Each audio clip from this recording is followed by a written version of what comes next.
Good morning बच्चों। आज हम पापा जब बच्चे हैं पाठ की बुक एक्सरसाइज देखेंगे।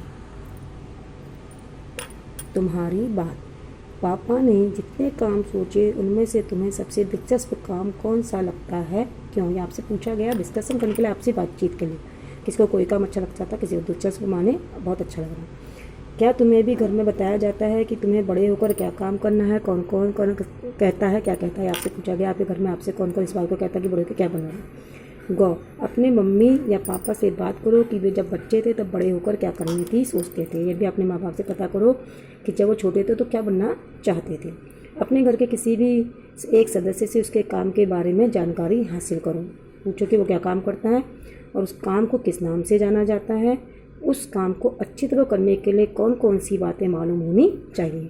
उन्हें अपने काम में किन किन बातों से परेशानी होती, ये आपको अपनी डिस्कशन करनी, आपस में बातचीत करके पता करनी। फिर है कहानी से आगे। शुरू में पापा चौकीदार बनना चाहते थे। कौन? चौकीदार रात को भी काम करते हैं। इसके अलावा और कौन कौन से कामों में रात को जागना पड़ता है, ये आपसे कहा है। तो पापा कई तरह के काम करना चाहते थे। खौ।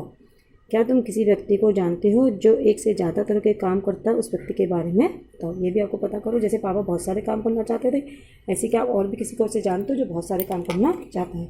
आओ खेले सेक चिल्ली कहता है। इसको हम क्लास में डिस्कस करेंगे। इसको आप अपने घर में देख के डिस्कशन करते रहिए। फिर सोच विचार। अफसर के जाने के बाद पापा सोचते रहे, बताओ वह क्या क्या सोच रहे होंगे। सही का निशान लगाओ। आपको लगता है कि ये बात सोच रहे होंगे तो आप सही कर सकते हो। यह अफसर आखिर है कौन? जिनके मन में आया था, तो इसमें हम सही का निशान लगा देंगे, टिक कर लेंगे। मैं रोज़ अपना इरादा बदल नहीं सकता। ये भी हम टिक का निशान, सही का निशान लगाओगे इसमें आप। कुत्ता बनना बड़ा कठिन काम है, ये उन्होंने उस समय नहीं सोचा। ये फौजी अफसर मुझ पर हंसा क्यों नहीं, बाकी सब तो हंसते हैं, ये भी उन्होंने सोचा, तो उनके मन में विचार आया था। इस अफसर को कुत्ता बनना नहीं आता इसलिए मुझे बहका रहा है, ये भी नहीं सोचा, ये भी गलत है। इसके अलावा अगर आपके दिमाग में कोई और बात आती है तो आप इसको कर सकते हो और नहीं भी कर सकते। आगे हम देखते हैं। अगर पापा ने कहा अपना ठेला मैं स्टेशन के पास ही खड़ा करूँगा। अगर तुम पापा की जगह होती तो ठेला कहाँ लगाती? ऐसा तुमने क्यों तय किया? सबकी इसका आंसर अलग अलग हो सकता है अपनी सोच से।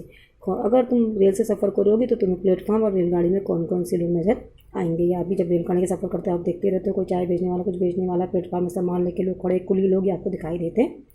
अगला जो आपका परिवार वाला है, इसको आपको गृह कार्य के रूप में घर से में करना है, इसको आप करेंगे। पापा के पापा को दादा कहते हैं, इन्हें तुम अपने घर में क्या कहकर बुलाओगी? ये नाम लिखे हैं, इसके अकॉर्डिंग आप उनके क्या कहते हैं। पापा के पापा को जैसे दादा कहते हैं तो पापा की माँ को क्या कहते हैं, पापा के बड़े भाई को कहते हैं। ये पढ़ के आप इनके आंसर लिखोगे। फिर एक शब्द के बदले दूसरा। पापा को वायुयान चालक बनने की सूझी, इसके बाद उन्होंने अभिनेता बनने की सोची। इसके अलावा वो जहाजी भी बनना चाहते थे। ऊपर के वाक्य में उन्होंने और वह का इस्तेमाल पापा की जगह पर हुआ है। हम अक्सर एक ही शब्द को दोहराने की बजाय उसकी जगह किसी दूसरे शब्द का इस्तेमाल करते हैं। मैं, तुम, इस भी ऐसे ही शब्द, यानी कि जब हम नाम के बदले जो शब्द आपने पढ़ा होगा उसे सर्वनाम कहते हैं, तो ये सर्वनाम शब्दों का यूज किया। तो आपसे कहा कि पाठ में से ऐसे शब्दों के 5 उदाहरण छांटो, इसकी मदद से वाक्य बनाओ। आगे हम देखते हैं। ये भी आपको बेटा गृह कार्य में अपने घर में अपने आप करना है। इसमें क्या है कि सभी बच्चे और बड़े किसी न किसी काम में माहिर होते हैं, यानी किसी को कोई काम में बहुत अच्छे से करना आता है। कोई साइकिल चलाने में होशियार होता है तो कोई चित्र बनाने में तेज होता है। तुम्हारे दोस्तों और परिवार में कौन किस काम में माहिर, उनके नाम को यहाँ पे कुछ नाम काम दिए गए हैं। आपको लगता है कि ये काम आपके घर में कौन कर सकता है? घर में क्या आपका कोई दोस्त, आपका पड़ोसी, कोई भी, जैसे जो बढ़िया कहानी गढ़ सकते हैं। आपको बढ़िया कहानी कौन सुना सकता है? तो जैसे दादा दादी, नाना नानी, नानी दादी की कहानियाँ फेमस होती तो आप लिख सकते हैं मेरी दादी नाना। तो आप इसमें कुछ भी यहाँ पे अपने दोस्तों के नाम, रिश्तेदारों के नाम, घर वालों के नाम, कुछ भी यहाँ पे उनको काम के अनुसार कि आपको ये लगता है कि ये काम कौन ढंग से कर सकता है, आपको ये करना है। ये मैंने आपको करवा दिया है। यहाँ पे आप कुछ चेंज भी कर सकते हैं, जैसे तुम किन किन चीज़ों में माहिर हो या बताओ। अब अपने बारे में आपको यहाँ पे बताना कि आप क्या काम बहुत अच्छा करते हैं। जैसे कोई कहानी गढ़ने में अच्छा होता है, कोई कविता पढ़ने में अच्छा होता है, कोई नाचने में, कोई गाने में, कोई हंसने, कोई तरह तरह की आवाज़ें बनाने में, दूसरों की नकल उतारने में। तो ये काम में कोई माहिर होता है, तो मैंने लिखा। आप इसकी जगह कुछ चेंज करके भी लिख सकते हैं, आपको जो काम बहुत अच्छे से करना आता है। आगे देखते हैं कैसे थे पापा। यहाँ पे कुछ पंक्तियाँ दी हैं, नीचे लिखी पंक्तियाँ पढ़ो। इन पंक्तियों के आधार पर बताओ कि तुम पापा के बारे में क्या सोचती हो। जैसे एग्जाम्पल दिया हुआ है इसमें, पापा के पास जवाब हमेशा तैयार होता था। ऐसा लगता है कि पापा बहुत चतुर थे। इससे लगता है कि बहुत चतुर थे, सोचते नहीं तो तुरंत जवाब दे दिया करते थे।